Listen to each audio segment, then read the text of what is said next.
यार रोंगटे खड़े हो गए भाई।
विनम्र किसान का बेटा था वो दृढ़ता का भंडार। वल्लभ भाई पटेल नाम कहलाता था सरदार। कृषक कार्मिक जनगण से था उसको प्यार अपार। अखिल देश ने उसे रहनुमा किया था स्वीकार। गांधी बापू का शिष्य, सत्य अहिंसा का अवतार, किंतु एक भारत करने को धर लेता हथियार। लौह पुरुष संबोधन था वो लोहे की दीवार। तेज पुंज तुम, शक्ति पीठ तुम, बल का सागर अपरंपार। ऋणी देश का नम्र मन तुम स्वीकारो सरदार।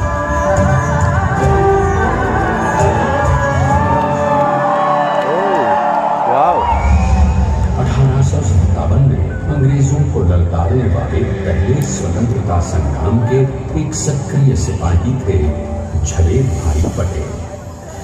करमसद गांव के इस बहादुर देशभक्त किसान और उनकी पत्नी लाड भाई के 5 बेटों और एक बेटी में से चौथे पुत्र थे वल्लभ भाई। बालक वल्लभ ने करमसद के बाद नडियाद से अपनी हाई स्कूल की शिक्षा पूरी की। फिर 13 साल की उम्र में उनकी शादी भी हो गई छोटी सी झवेर बाई से। 2 बच्चों, बेटी मणिबहन और बेटे दाया भाई को जन्म देने के बाद झवेर बाई असमय ही चल बसी। सदी बदलने और 20वीं सदी आने पर उनका जीवन भी एक चमत्कार की तरह बदला। पीडर का इम्तिहान पास करके वो वकालत करने लगे। पहले गोधरा, फिर आणंद और उसके बाद अहमदाबाद में। मगर जल्द ही वकालत छोड़कर वो बैरिस्टर बनने की इच्छा से इंग्लैंड चले गए। लंदन में बैरिस्ट्री में अव्वल आने और वजीफा जीतने वाले अनोखे भारतीय थे। अब तो अहमदाबाद की वरिष्ठ अदालत में बैरिस्टर पटेल की जिरह और जीतों की धूम मच गई।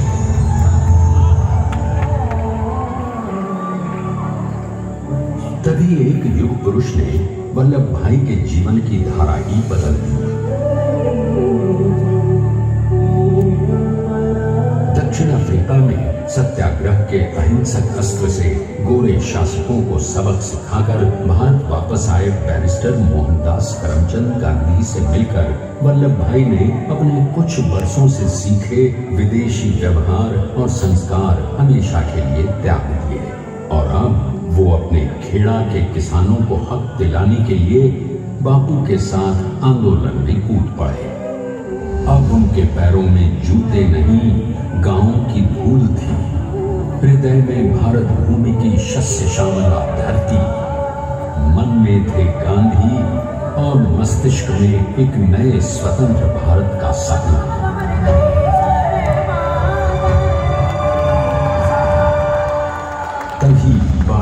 के मजबूर मजलूम किसानों की यातना का समाचार उनके पास पहुंचा।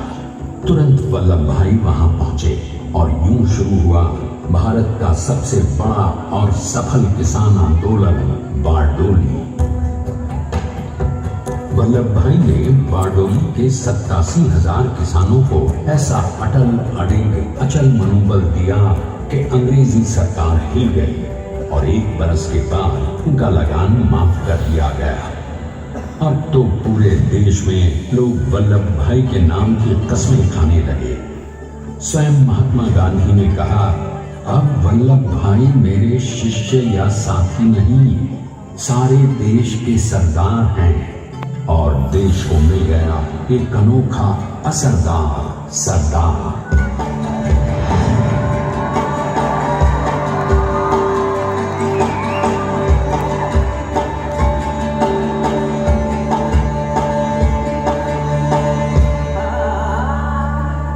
सरदार पटेल के नाम और देशभक्ति से अंग्रेज डर कर कांपने लगे। 1930 के नमक सत्याग्रह और दांडी कूच में वो बापू से भी पहले गिरफ्तार किए गए। तो सन 1932 में फिर उन्हें बापू के साथ ही जेल में 2 सालों के लिए डाल दिया गया। मगर आजादी के दीवानों को, स्वतंत्रता के परवानों को कौन गिरफ्तार कर पाया है। जेल से छूटते ही सरकार को कांग्रेस के नए राष्ट्राध्यक्ष पद पर चुना गया और उनकी सरपरस्ती में राष्ट्रवादी भारतीयों ने तमाम ब्रिटिश सूबों में जीत हासिल कर वहां अपनी स्थानिक सरकारें बनाई। किंतु सरदार का सपना केवल सरकार बनाना नहीं था। उनका स्वप्न तो था एक ऐसे नए भारत का जहां हर रंग, हर रूप, हर जात, मजहब, तबके का हिंदुस्तानी एक साथ मिलकर एक ऐसा नया भारत बना सके जहां पूर्ण स्वराज्य के साथ सारे समाज को गरीबी, अशिक्षा, छुआछूत से भी आजादी मिल जाए। इसकी पहली रणनीति थी भारत को अंग्रेजों की गुलामी से आजादी, ताकि भारत के लोगों की अपनी सरकार सबके साथ और सबके विकास के लिए काम कर सके। बापू की अगुवाई में अब देश ने अंग्रेजों को अंतिम चेतावनी दे दी, करेंगे या मरेंगे, क्विट इंडिया, अंग्रेजों भारत छोड़ो। बस फिर क्या था, संघर्ष की रणभेरी बची। 3 सालों के लिए सरदार पटेल को भी सत्याग्रही नेताओं के साथ जेल में ठूंस दिया गया। 2 सालों के बाद अंग्रेजों को बापू के सभी शिष्यों और साथियों को छोड़ना पड़ा।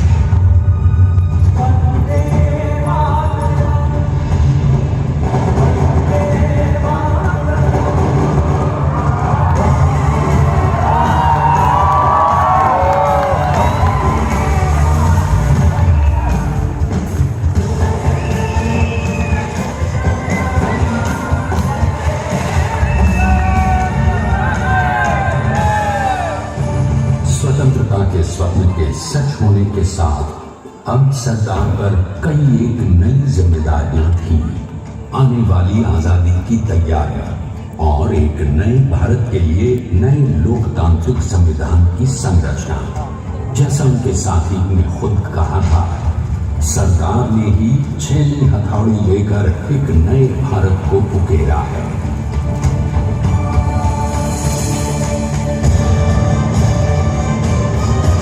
स्वाधीनता तो प्राप्त हुई, लेकिन खंडित भारत में भी उठते विभाजनवादी अंधकार को अभी दूर करना था।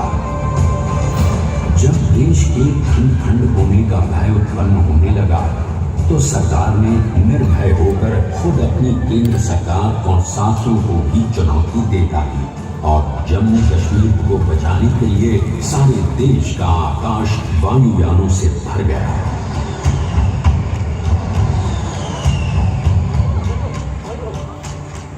फिर हैदराबाद और जूनागढ़ के भारत में विलयीकरण को पाकिस्तान से चुनौती मिली। सरदार चाहते थे कि देश की 1 इंच धरती अब और विभाजित नहीं होनी चाहिए। नए भारत को एक करने के लिए समझा बुझाकर मना कर 565 रियासतों को सरदार ने अपनी सूझबूझ सदाशयता संबल से एक नए स्वतंत्र भारत का अभिन्न अंग बना दिया। हमारे इतिहास में अखंड भारत के पुरुषार्थ का ये एक महानतम अध्याय है। जैसा उन्होंने स्वयं कहा था, हमें नए धागों को पुराने ताने बाने में ऐसे पिरोना है कि एक दूसरे में गुंथ जाए और बेहतरीन बनावट वाला एक नया भारत उभर कर सामने आ सके। अंततः अपने वज्र दृढ़ संकल्प से एक नया विराट विशाल एक भारत श्रेष्ठ भारत बनाकर दिखा ही दिया सरदार ने।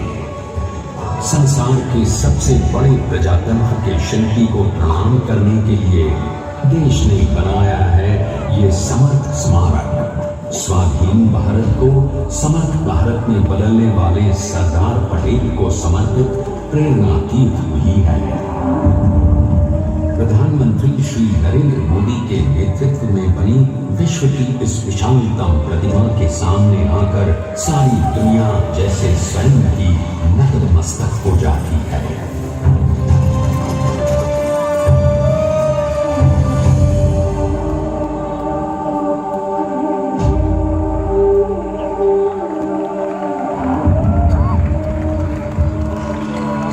देश को बना गया वो अमित अटल,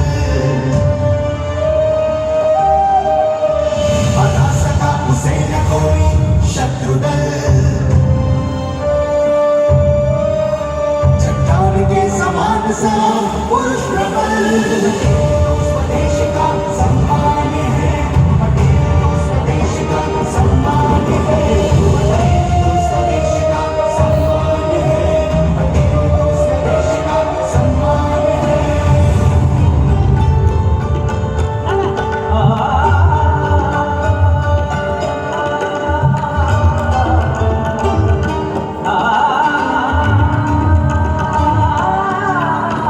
ऊंचाइयां आकाश को छुए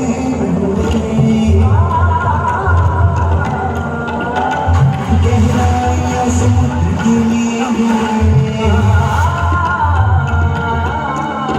कदम अधिक जमीन पर जमे हुए पटेल मधुर आन का निशान है, आन का निशान है।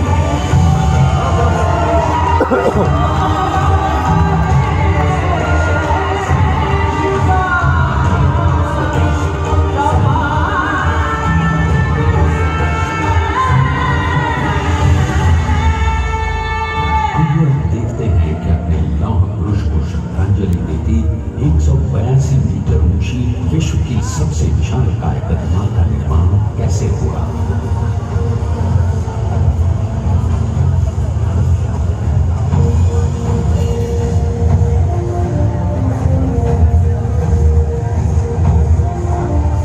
लो जी, ये भी डाल दिया। गगनचुंबी इस अद्वितीय अभूतपूर्व प्रतिमा को बनाने के लिए सबसे पहले नदी पर 4,500 क्यूबिक मीटर का राफ्ट बना और फिर सीधा 600 फीट का कंक्रीट का कोर बनाया गया।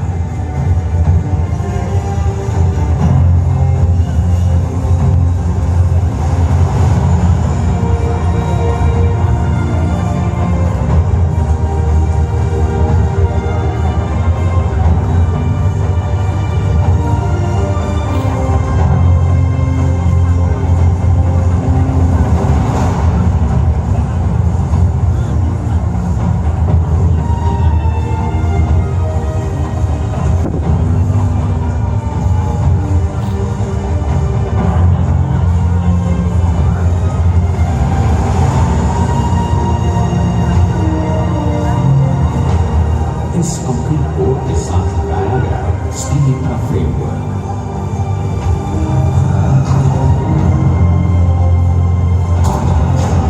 और इस फ्रेमिंग पर 6,500 ब्रॉन्ज के पीसेस लगाए गए।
प्रतिमा जो सिर्फ आज ही नहीं बल्कि आने वाले न जाने कितने सालों तक यूं ही चमचमाती रहेगी।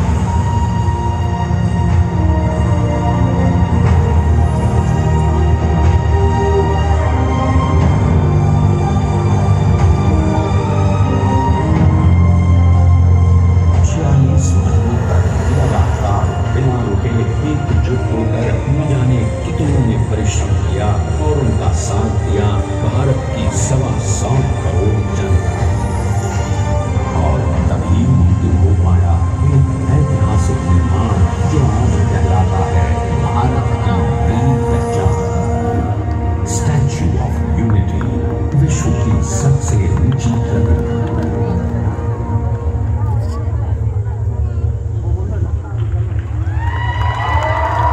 सरदार ने अपनी गंभीरता, शालीनता और दूरदर्शिता से भारत को संगठित करने के असंभव कार्य को संभव कर दिखाया। आइए आज हम सब उन्हीं की महिमा में विश्व के सामने एक उदाहरण रखें, क्योंकि ये ही भारत को श्रेष्ठता के मार्ग पर ले जाएगा। हमारा कर्तव्य ये है, हमें निश्चय कर लेना चाहिए कि हमें हिंदुस्तान में जितने लोग हैं सबको मिल के भाई भाई की तरह से रहना है। स्टैच्यू ऑफ यूनिटी एकता की प्रतिमा और श्रेष्ठता का प्रतिबिंब है।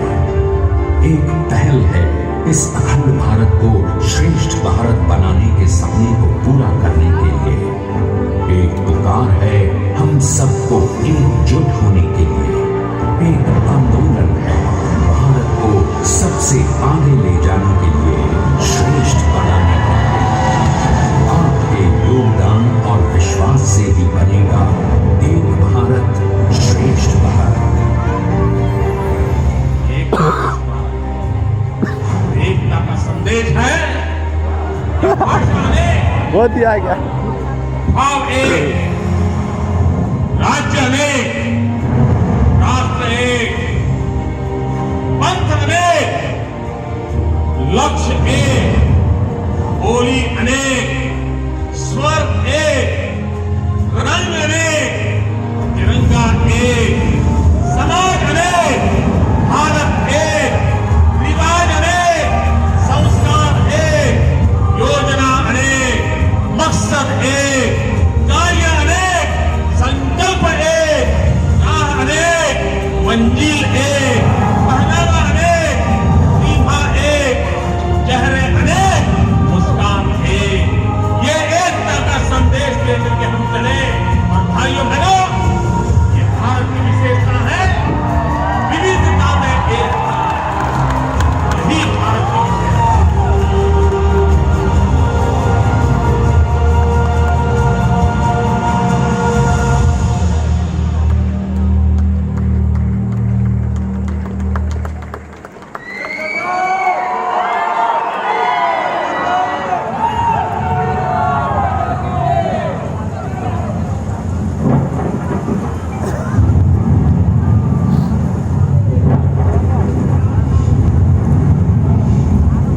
यहाँ से आधे घंटे बाद निकलेंगे अभी प्रोग्राम देखेंगे।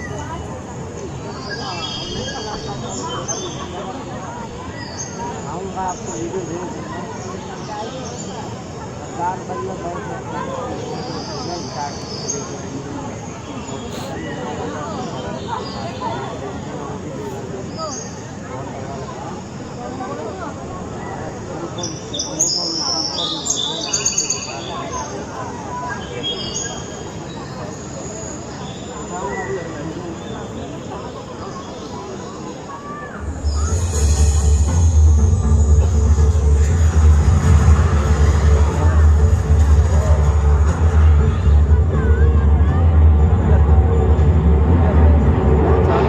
Please stand up for the national anthem. Oh shit.